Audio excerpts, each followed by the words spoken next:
long as we have faith in our cause I'm Mike. and unconquerable willpower, I'm Dave. salvation will not be denied us. And this is Between the Lines. In this present crisis, government is not the solution to our problem. Government is the problem. Ask not what your country can do for you. Ask what you can do for your country. And we're back. Hey, it's nighttime. Yeah, we're This is weird. we're recording today. For us it's going to be Friday evening. We're not sure if we're going to put out the podcast today or tomorrow. But at any rate, we're For recording all our it. thousands of people who are waiting The anxiously. millions and millions John Cena. of Between the Lines Oh, fans. God. Yeah, I had to turn the light on, man. Oh, it's daytime now. The people want to see us. Can you see us? Yeah. Can you see me now? Is that like a Verizon commercial? Can you see me now? Can you see me now? It's been a little bit Yeah. since we've been on. I honestly don't remember what our last podcast was about.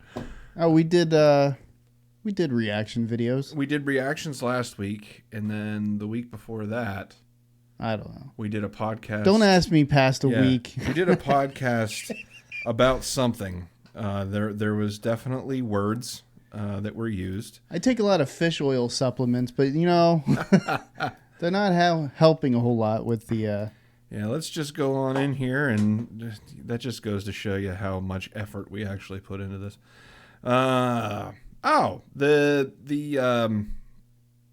The guy in Georgia that was convicted of manslaughter. Oh yeah. Yeah. Okay. Yeah, Yep. Yeah. I definitely remember that. That was interesting. It was odd, But then we did all the audits. We did a lot of audit the audits. They last were weekend. really good. Yeah, they're that's some of my one of my favorite YouTube channels is Audit the Audit, just because of how He's in depth he goes. So yeah, the last podcast we did was back in September, and that was the gentleman Mark Wilson, who was convicted of manslaughter after he shot unambiguously at the rear end of a pickup truck after a road rage. I guess that was incident. September, wasn't Yeah, it? that was way back on September 25th. Wake me up when September ends. Good grief. Is when we did that episode. So go back and check that out. Check out our reaction videos on YouTube. If you're watching this on YouTube, don't forget to hit the like and subscribe buttons down below. Leave us a comment in the podcast. Drop me Let a us $5 know. in my OnlyFans. Let us know how we're doing. Can't one let 'em way forget or about another. that. That's one way or important. another. If we're doing shitty, let us know. We have lots of content up on our YouTube channel, Between the Lines on YouTube. You can find us on Facebook at PA Between the Lines, and you can find us on Twitter at the BTL Podcast. Today, what we're going to do is we're going to cover. We're going to bore you Yeah. to death. You're possibly not wrong. Excuse me. I'm getting over some allergy type things. For those of you that have been watching for a while, I've had like a chest thing going on, so I apologize if I cough. It's not the Rona. I'm not going to 19 anybody. I just have a little bit of a scratchy throat, so deal with it. Brought to you by Pfizer. Good Morning America is brought to you by Pfizer. CBS Health Watch sponsored by Pfizer. Anderson Cooper 360. Brought to you by Pfizer. ABC News Nightline. Brought to you by Pfizer. Today we may bore you a little bit. We've been watching. What brought this on is it's an election year. Yes. So there are political Isn't every year ads. an election year? It seems like it. It seems like we never get out of this cycle. I mean, there's an election somewhere. Every year. It's like the old, it's 5 o'clock somewhere. There's an election somewhere. But this year specifically is the midterm elections. Yeah. So I've been seeing political ad after political ad after political ad, which I'm sure everybody has. Yeah. But what I've noticed since I've been doing this podcast, I look at political ads slightly differently than I once did. And what I mean by that is I can see the logical fallacies. Yeah. When you watch a political ad, it is nothing but logical fallacies. There is not a fact in there. So today, we are going over the very exciting topic of logical fallacies. And we're gonna try to make this interesting, but I understand graphics on this screen just pop. Oh, I'm telling you, this is probably the most riveting podcast we're ever gonna do. I see this thing going viral. This is what happens on Friday nights. We sit there and we drink our Mucilex and we read about logical fallacies. So I put my dentures back in and sorry, I'm knocking stuff all over the. So the point is I just want, for those of you that aren't familiar with logical fallacies, I just want people to kind of get an idea when they hear certain arguments and things that they realize that they're not actual arguments. Can you blow that up? Maybe zoom in a bit. You and your technology. What do you think? Hey, look at that. People think this is a podcast? People want people to actually see our content? We've got new monitors. We do have new monitors. You guys can't see them. They're not, well, they're new to us. Let's just put it that way. Let's give them the old widescreen view. Hey. Whoa! Look at this. All of this. Look, 10 pounds heavier. Look how big this monitor is. It's wondrous. We got a new Vanna White. Mike, stop feeling up the monitors. Monitor over here like this. It's very nice. I'd like to buy a Val. You can't see Dave's. Dave hides his. Yeah, but it's right there. It's right there. I'm the suspicious one. I'm hiding. I'm the ninja. There, how's that? I'm the ninja. So let's start with basically what a logical fallacy is. The definition that they give is a misconception resulting from a flaw in reasoning or a trick or illusion in thoughts that often succeeds in obfuscating the truth. I have a thought. That's an SAT word, obfuscating.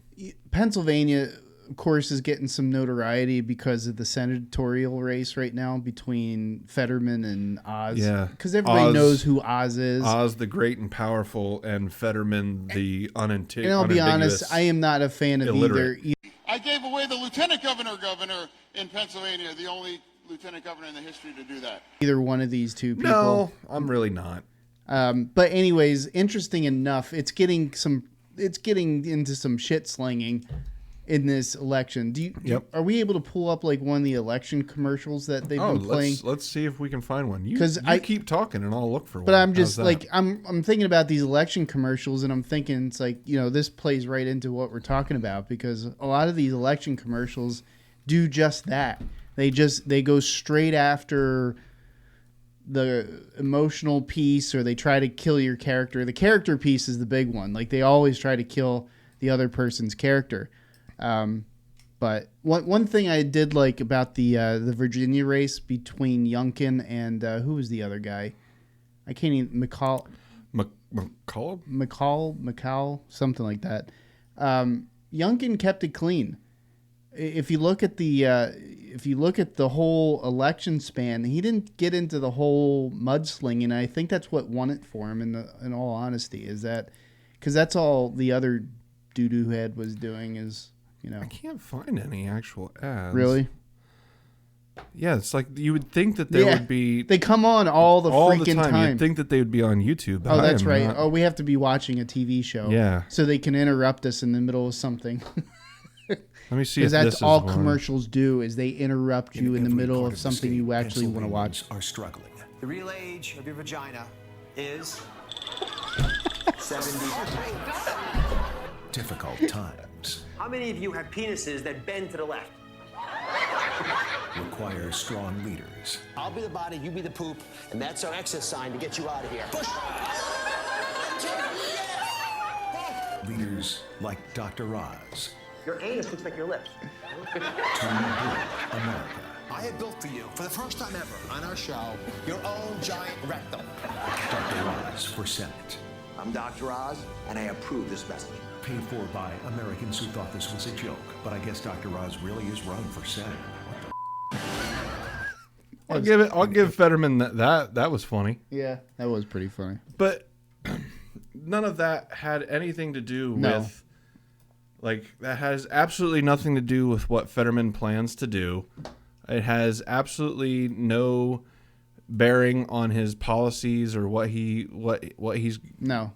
You know, it's all he's doing there is attacking the other guy, and I believe that's an ad hominem attack.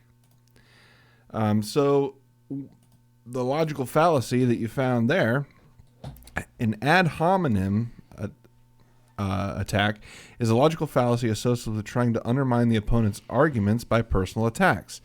Through attacking their character or skill level, the ad hominem attack uses an accepted fact about a person to undermine their credibility despite the lack of causal connection between the two parts of the argument. This is by far, I would say the most used, most abused logical fallacy. And we'll get to the other one, but I think the second most would it's toss up between this and the straw man. Yeah, that's argument. true. Yeah, a straw man's used a lot too, but this one is most prevalent in politics today. They never attack the actual policies of the person that's running, and we saw this with Donald Trump. We saw this with Joe Biden. We saw this even Trump does this. He doesn't attack the person's policies. He calls him Sleepy Joe Biden or Little Marco, or he just comes up with these insulting names, and he's not actually debating them. He's just attacking them, and that's not. But people respond to it. I think that's why they do it, because people do respond to it. If you remember political ads from the 80s, it was mostly all about policy. Yeah, it would come on and be like, "Did you know that Bob intends to free everybody in prison?" You know, I liked Bob. He was a good guy. but that's how it used to be. That's how I got out of prison. Bob got me out of prison. Thanks, Bob. What was those old late night pill commercials? Like, Bob is having trouble. Yeah, the Cialis commercials. Yeah. Bob is smiling because Bob has a boner. That's why he's smiling. But that's all that political ads are nowadays is ad hominem. There's no meat with the potatoes. It's all. You know what surprises me about it though? It's like this riddles, this type of argument standard is absolutely riddled throughout the entire political spectrum. Oh yeah, like, up and down. It's like the thing. Yep. And what amazes because it's the easiest. Yeah, but what amazes me is that, in a society where we want to establish everybody as equals, you know what I mean? In a society that gets so up in arms and so crazy about being offended and offensive and all this other kind of crap, we immediately go to the lowest common denominator in terms of, trying to establish credibility, whoever the person is, whoever's running for president or senator or mayor or whoever it is, they always go after the lowest common denominator, the lowest hanging and yet, fruit. You go into, you have in your schools today and, you'll sit there and it's like, oh, you should never point out somebody's failing. Yeah, but that's the first thing you should never take advantage or bully or any of that kind of stuff. And then you have the adults on the other side of the aisle. They're like, well, and the other, I mean, the argument could be made that Oz did the same thing to Fetterman. No, because I was going to bring that up in one of his ads. He does kind of because Oz brings up Fetterman. For those of you that don't know, Fetterman just had a recent stroke, and he's been recovering from the stroke, and he's had some cognitive slips, for lack of a better term. To be honest, it kind of makes Joe Biden look like a genius. The slips that Fetterman has had. So Plus, not to mention the fact of him chasing people down with a shotgun in the middle. and changing the sign on a strip club so that they would get. Was it a strip club? Yeah, there was. It turns out it was a strip club was coming into when he was mayor of Braddock. It was a black owned strip club. Not that it matters, but that's relevant in 2020. And he didn't want that in his community, so it wasn't a big deal. I mean, it was. He broke the law, but all he did was he rearranged the letters on their sign. It said opening soon, and then it had a bunch of stuff. So he changed the sign. It says not opening soon. Anybody was going to be like, oh, I guess they're not opening now. You know, I'm still walking in. Yeah. They're still walking in there and doing their thing. So, but I guess it's the thing with mudslinging. I guess my thought with, and I get that this is a logical fallacy, and that's what we're bringing up here. At the same time, is that, you know, if you have somebody that's going to be running the finances of a state, I think it should be highlighted that the dude didn't stop living in his parents' basement essentially until he was like 46. Yeah. Well, the other thing is like this one doesn't kind of point it out, but there is, you know, nuance to this where yes, Dr. Oz brought up Fetterman's health, and that was sort of a personal attack, but at the same time it was kind of relevant. Because if somebody is not capable of running the office, I guess it's how they bring it about. It's how you bring it about in whether it be in good taste or poor taste. Yeah.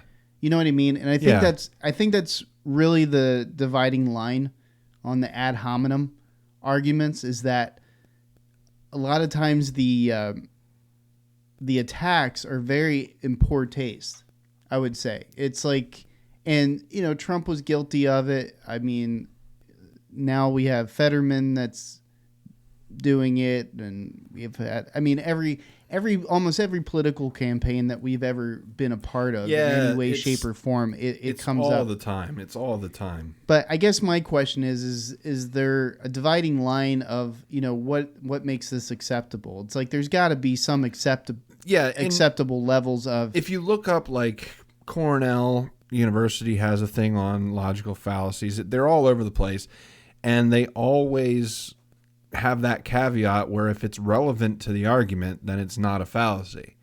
So him saying that he had a stroke and his health might not be there, he might not have the cognitive ability to be a senator, that's not an invalid argument. Yeah, that is valid. I mean, it's relevant to the now if he went out there and said, "Oh, Mr. Strokey Stroke," and was making fun of him, you know what I mean? Stop making fun of whatever the Family Guy thing was. If he went out there and he did something like that, you know, that's unacceptable. Sorry, I couldn't stop laughing. Now you're personally attacking somebody. Can't catch me. If you're attacking somebody, that's different. But if you're just pointing out, like, hey, should like everybody's doing with Biden. There for a while, the Democrats were all like, "Oh, that's a Republican talking point." Now they're all like, "Well, can you bring maybe. up Can you find the clip when Reagan was debating Mondale? Okay. And they bring up the question of age. Oh yeah. No, that was a good retort. I know exactly what you're talking about. So this is a good example. I mean, a lot of you have probably seen this before. Let me see if I can get this on the other window. This is a good. This is one. I would say this was in good taste. This was a setting that was in good taste, but Mr. Reagan decided to spin it a little in his favor. Mr. Truitt, your question to President Reagan. Mr. President, I want to raise an issue that I think has been lurking out there for 2 or 3 weeks and cast it specifically in national security terms. You already are the oldest president in history, and some of your staff say you were tired after your most recent encounter with Mr. Mondale. I recall yet that President Kennedy had to go for days on end with very little sleep during the Cuba Missile Crisis. Is there any doubt in your mind that you would be able to function in such circumstances?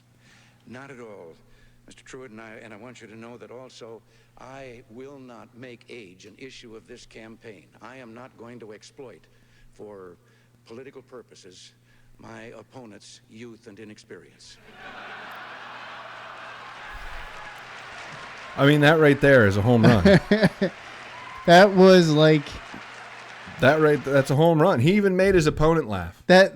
He clinched it. What was it? Like 86%. It was a ridiculous. landslide. It was probably one of the most lopsided elections in U.S. history. Like just aside from Washington, yep, they got 100% of the vote. Yep, yep. I don't think there's been a much close. And obviously there probably was. Maybe there wasn't. Correct me if I'm wrong. Comment down below if there was an election that was closer than Reagan-Mondale. Aside or as lopsided as Reagan-Mondale, aside from the Washington election. That one doesn't count. Reagan just couldn't make enemies. That was his thing, is that you could be mad at him for stuff, but you couldn't be mad at him because of that. long. Things like that right there. Yeah. When you make your opponent laugh like that, the election's over. The debate's over. Yep. You've already won. Yep. So, but that was a cute way of dismissing the fallacy, the ad hominem fallacy. Now, again, I don't necessarily know that I would consider that an ad hominem attack, and the reason I say that is because age is relevant. Yeah, it is, and we see that very much today. Yeah, we see that. Do you really think, specifically to what he just asked, Kennedy got very little sleep during the Cuban Missile Crisis? What do you think Biden's going to do if we have a Cuban Missile Crisis? When they're not going to be able to give him his ice cream cone and tuck him in at 8 o'clock after his bedtime story in his sippy cup. Like, what are they going to do? I wonder if he has Toy Story pajamas. He sleeps in a race car bed. Where's the Toy Story theme song? No, we'll get hit for that one. Can't play that one. You got a friend in me. She taking you got a friend in me. She's taking a bite of the apple. So the next one, the examples that they give are actually perfect examples of this, which is the straw man argument. Yeah. Straw man fallacy occurs when somebody misrepresents an argument so that it becomes easier to attack. The two biggest ones are right on the screen. Those who oppose abortion have no respect for women's rights and see a woman as a baby-making machine, which is, of course, wrong. Women must be able to choose. Bad argument. On the same side of the coin, people who oppose gun control are potential terrorists. We cannot allow terrorists to decide our laws. All guns should be banned. Terrible argument. Yep. Both of these are terrible arguments. And we see these two particular ones all the time. If you oppose abortion, then you hate women and want us to go to the Handmaid's Tale. Well, I'm not for anything, but the January 6th Commission is using some of these. Oh, a lot of these all the time. Yes, I said it. Yeah. Oh, they are. They are. Especially, we'll get to a couple of other ones, but they're definitely using a lot of these. Another one that's thrown around a lot is if you don't agree with gun control, then you want kids to die. Yeah, yeah. That's a straw man. And it's such a blanket statement too. Mm-hmm. It's not even that they try to graft it to hit a certain demographic or a certain group of people. They just throw it out there and it hits who it hits, basically. Yep. So. Yep. And the I gotta move that down a little bit. The one that we were just talking about.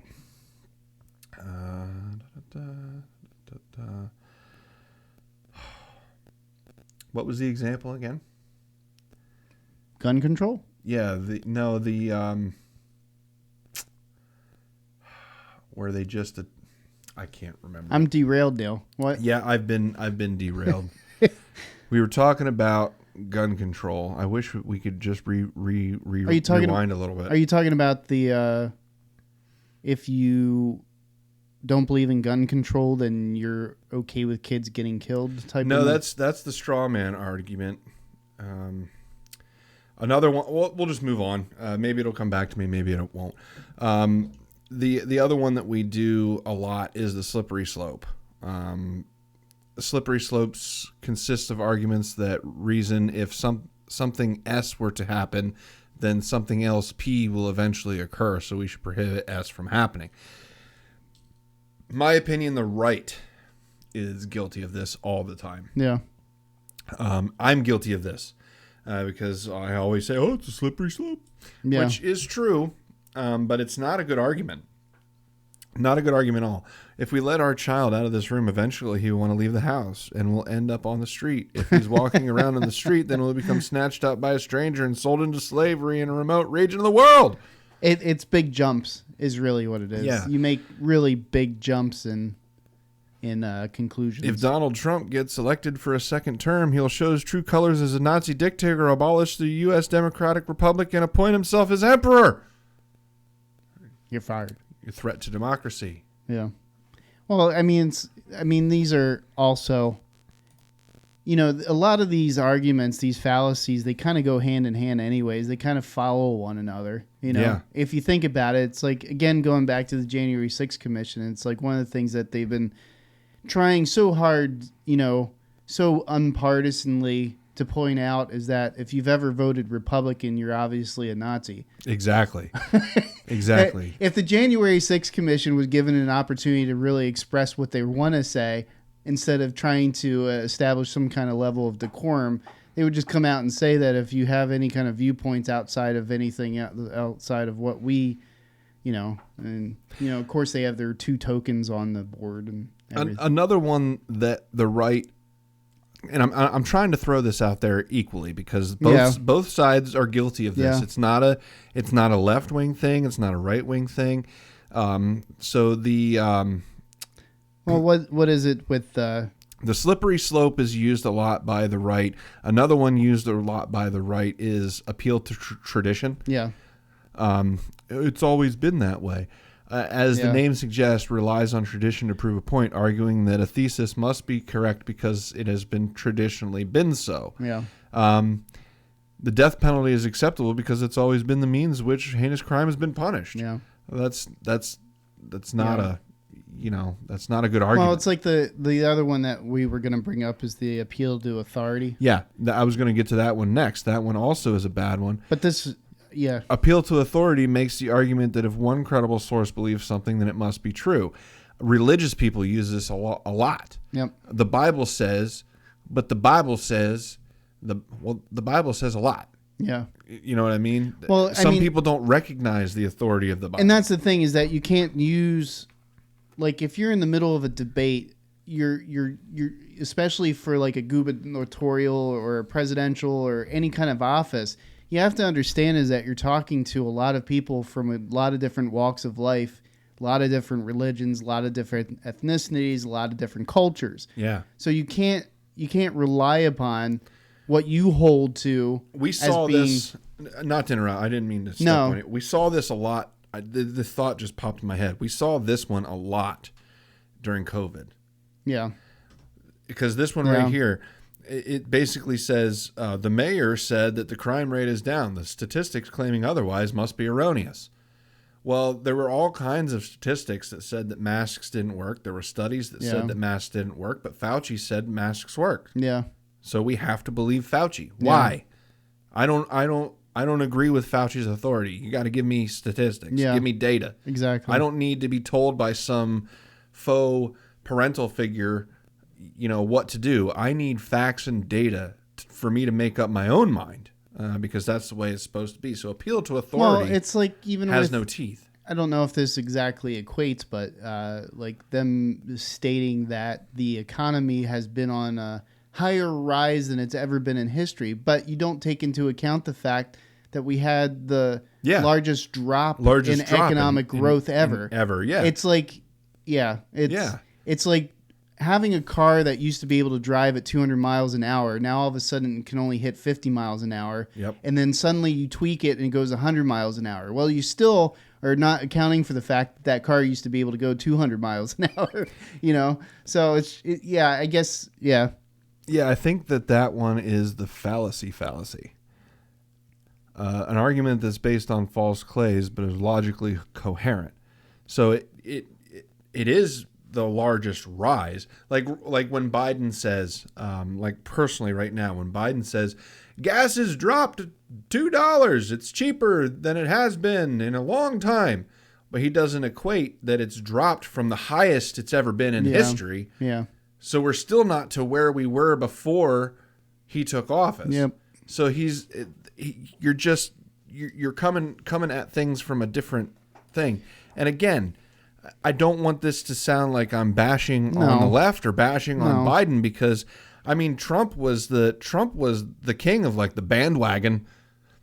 I think everyone is doing it. This is the greatest thing. Yeah, everyone the hyperbole, says so. yeah. Everyone says it's the greatest. It's going to be the greatest thing we've ever done. Everyone thinks that. He was the king of this kind of thing. He was.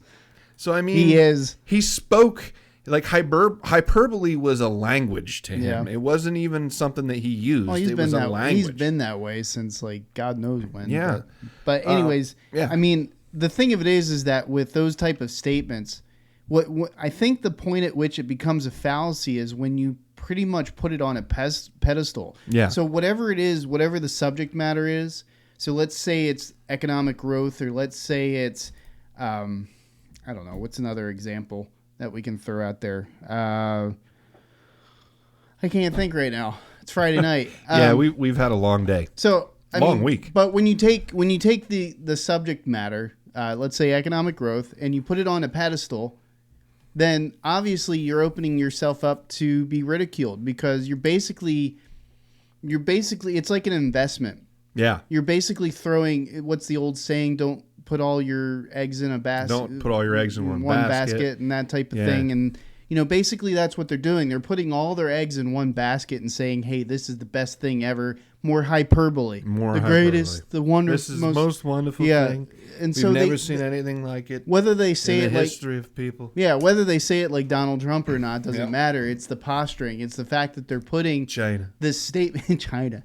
They're putting this statement. They're putting this, what they would say, their thesis, up on a pedestal for everybody to recognize it, and we're just be like, well, it's not so much that great. Yeah, it's really not as great as you want us to believe. Yeah, you're really, because over here, there's these little things called facts. Yeah, and a lot of times that the facts are there.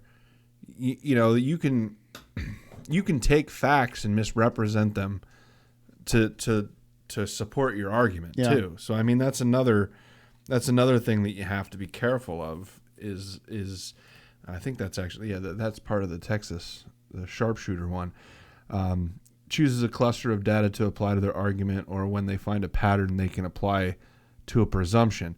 So essentially why they call it the Texas sharpshooter is they use the example of a guy shooting indiscriminately at a wall, and then after he's done shooting, going down and drawing the targets around the bullet holes to make it look like he hit bullseyes on every shot. So that's essentially what they do. Is you can find statistics really to back up any argument. That doesn't mean A, it was a good study. That doesn't mean B, that they're good statistics. And C, it doesn't even mean that they're relevant. No. So you got to be careful with that one. Well, we saw a lot of that over COVID. We did. We saw a lot of statistics that were being thrown out there without being established first. Yep. I don't have any problem with somebody throwing out statistics, but when you throw out they were like fly-by-night stuff that, it seemed like nobody did any legwork on them. Oh, this is another one that is used all the time. I like to call this one the whataboutism. What's that say, too cock? Yeah, too coquey. I think we looked it up. I still don't know how to pronounce it. Coquey. It's a fallacy answering criticism with criticism, or turning the argument back around on the other person. It also applied the logic that because someone has done something, that it justifies someone else doing the same thing. Yeah. So this is whataboutism. You did it, so I can do it. Yeah. But her emails. Yeah. Or lock him up, whatever they want to say. Yeah. You can't just, the whataboutism is very, very strong. That's used all the time. When something's wrong, it's wrong. Yeah. Doesn't matter who did it, it's wrong. You know what I mean? So this, you did it too.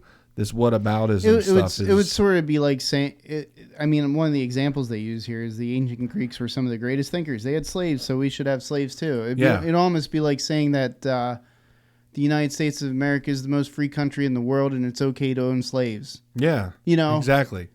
Or well, the other one is, well, the founding fathers owned slaves, so they can't really believe in freedom. Yeah. It's I mean, how can you listen to people that own slaves? Exactly. Just because they did something that is wrong. I mean, it was always wrong, but it's wrong and illegal today, but it was wrong and acceptable back then. And a lot of people didn't even really think it was wrong back then. Not excusing it, but I think ultimately what these rules do, and these for anybody that would take the time to look at these, would see that these are rules by which to engage with other people. If you think about it, if you want to engage with people in a fair way, these are rules that you should apply. Now, I can't guarantee that I'm going to be able to remember every single one of these, but there ought to be little triggers or flags in your mind that says, okay, well, that's a little too personal, or that's a cheap shot. A doesn't really equal B. Hey, maybe biting Evander Holyfield's ear off isn't the best thing to do right now in the middle of this fight.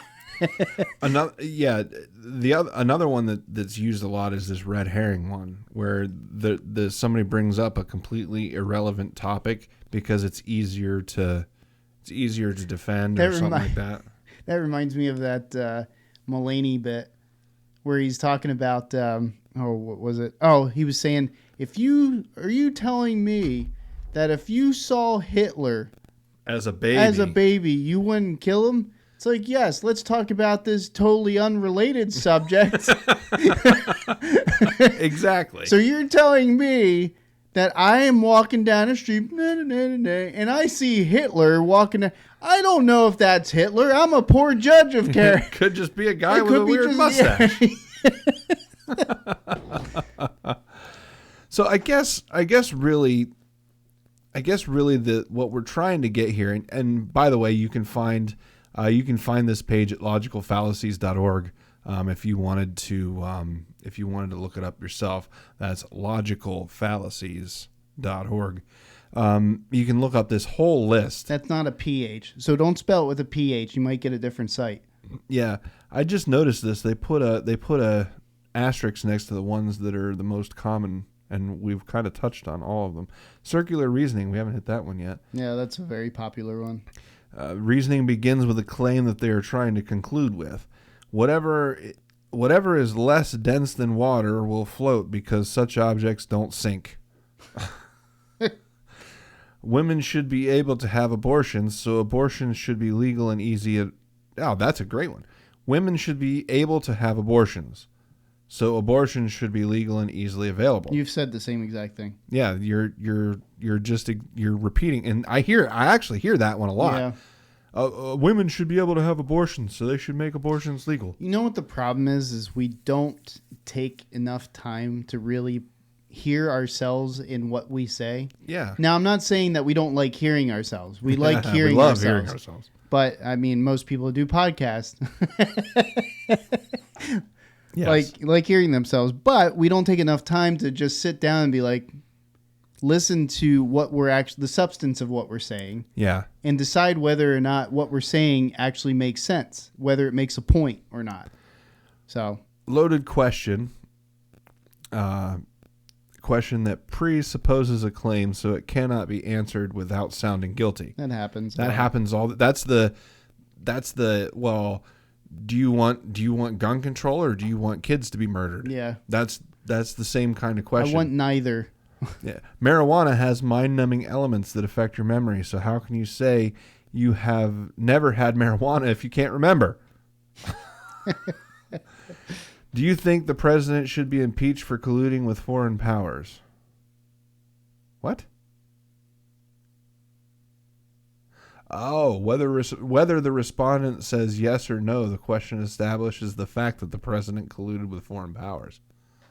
So whether Yeah, you see a loaded question. it's a Yeah. loaded question. Either way you answer it, you're still getting the Not same. asking if he did. Yeah. Just assuming. Just it's a question that starts with an assumption. Yeah, you're assuming already that he colluded. Yeah. Do you think President Biden should be impeached for having colluded with Hunter for pooping Biden? his pants in front of the Pope? Yeah. Well, that's definitely.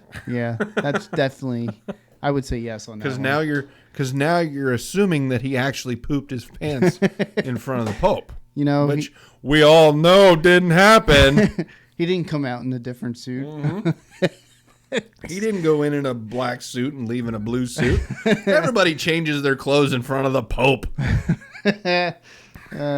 Anyway, I don't want to get too far in this because, it's dry and we've already been talking about it for 45 minutes almost. So I think that you get the point.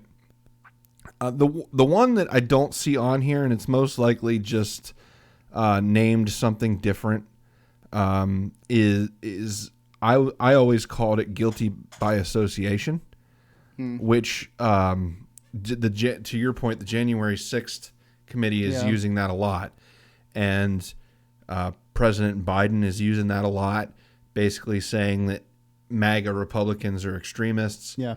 Well, some people believe in Make America Great Again, and they're not extremists, and they're not terrorists. Yeah. There's a lot of people that believe that black people shouldn't be killed by police.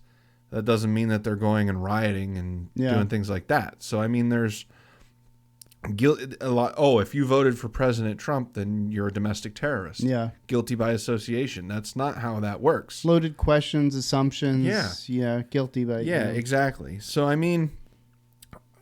I guess what I really want everybody to take away from this is just that, one, American politics has turned into a fucking cartoon. Yeah. It's no longer serious or legitimate or anything along those lines.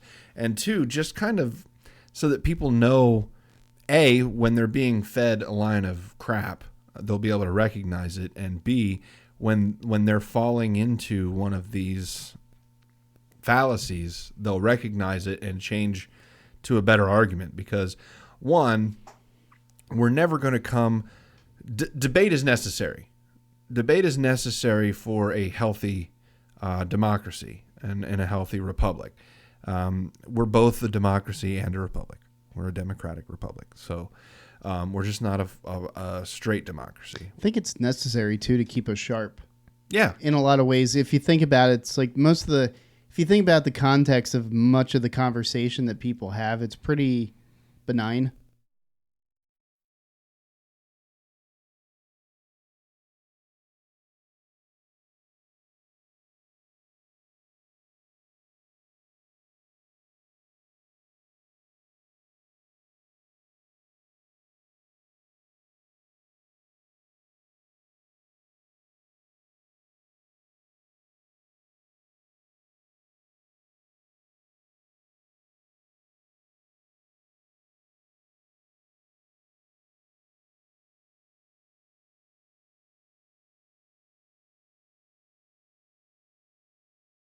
Not to jump to another one, but that's another one that happens a lot is, well, if how can you be pro-life and also support the death penalty? Yeah. That's your false equivalency. Yeah. That's a red herring. Yeah.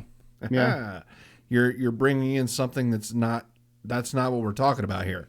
We're talking about abortion. Yep. I don't support abortion. Not wholly. We've had this discussion. Yeah. I'm not going to go into it now, but I really also question the death penalty as well, because I am pro-life. I don't necessarily like the death penalty either. We question the government in general. Yes. Yeah, everything. And who was? I think Robin Williams. I don't think Robin Williams said it originally, but he said it. I can't remember who actually said it. I'll have to look this up. But the quote is, politicians should be changed, or politicians are like diapers. They should be changed often and for the same reason. Yep. They're full of shit. Because they're full of shit. Yeah. And I agree. It's so hard to take politics in this country seriously because it doesn't take itself seriously. So until we get back to a point where politicians can be held to a higher esteem, I think they really need to be treated just like everyone else. They're people. Yeah. At one time, we had some reverence for congressmen and the president and things like that because it meant something. They were elevated. The debates don't mean much anymore. They're more.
So, but I'd like to see that. I'd like to see. Good. I'd like them to take a survey, an assessment of how many class presidents have actually.